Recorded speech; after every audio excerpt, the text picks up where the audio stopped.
আজকের রেসিপিতে হচ্ছে কাঁকড়া ভুনা। হ্যালো এভরিওয়ান, আসসালামু আলাইকুম। আমি মিম নিয়ে আসলাম আরও একটি রেসিপি নিয়ে। এই তো ফারদিনের বাবা কিছুদিন আগে কাঁকড়া এনেছে। কাঁকড়া কম বেশি এখন সবারই পছন্দ, আর সি ফুডটা এখন সবাই ছোট বড় সবাই পছন্দ করে। আলহামদুলিল্লাহ, কাঁকড়া দেখে আমার ছেলে খুব বেশি খুশি হয়ে গেছে। যাই হোক, আমি কাঁকড়াগুলোকে ভালো করে কেটে ক্লিন করে ধুয়ে নিয়েছি, যেহেতু এগুলো প্রচণ্ড ময়লা থাকে। এটা কিন্তু সামুদ্রিক কাঁকড়া না, এটা হচ্ছে মেঘনা নদীর দেশি কাঁকড়া। যাই হোক, আমি এখানে গুঁড়া মশলা নিয়ে নিলাম, ধনিয়া গুঁড়ো, জিরা গুঁড়ো, গরম মশলার গুঁড়ো, লবণ, সামান্য একটু টেস্টিং সল্ট, একটু হলুদ গুঁড়ো, একটু মরিচ গুঁড়ো। আমি হাফ চামচের মতো সব মশলা দিব, আর দিব 1 চামচের মতো আদা রসুন পেস্ট। এই তো তেল দিয়ে ভালো করে একটু লাল লাল হয়ে আসলে আমি গুঁড়ো মশলা এবং বাটা মশলাটাকে দিয়ে ভালো করে কষাবো। যেহেতু কাঁকড়া হচ্ছে চিংড়ি মাছের মতো তাড়াতাড়ি সিদ্ধ হয়ে যায়, তাই আমি মশলাটাকে ভালো করে কষাবো, যেহেতু কাঁচা গন্ধটা চলে যায়।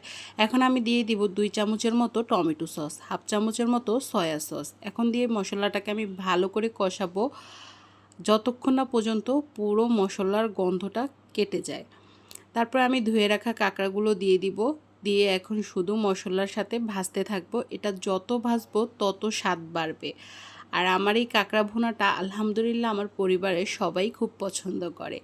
এই তো আমার কাঁকড়া কষানো হয়ে গেছে। এখানে আমি একটু গরুর দুধ ব্যবহার করব। আপনারা চাইলে টক দই বা ক্রিম এগুলোও ব্যবহার করতে পারেন। যেহেতু আমার বাসায় এগুলো নাই, তাই আমি এখানে একটু গরুর দুধ ব্যবহার করে নিব।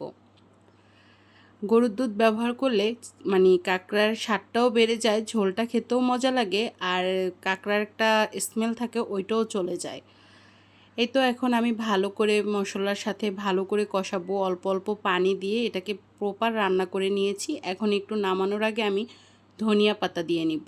ধনিয়া পাতা অ্যাজ ইউজুয়াল সব তরকারির সাথে দিলেই টেস্টটা আলহামদুলিল্লাহ মনে হয় দ্বিগুণ বেড়ে যায়, তাই কাঁকড়া কেন বাদ যাবে। আর কাঁকড়া কার কার পছন্দ, আর কে কোথা থেকে ভিডিও দেখছেন অবশ্যই কমেন্ট করবেন। আর আমার রান্নাগুলো যদি ভালো লাগে তাহলে আমাকে অবশ্যই সাপোর্ট করবেন।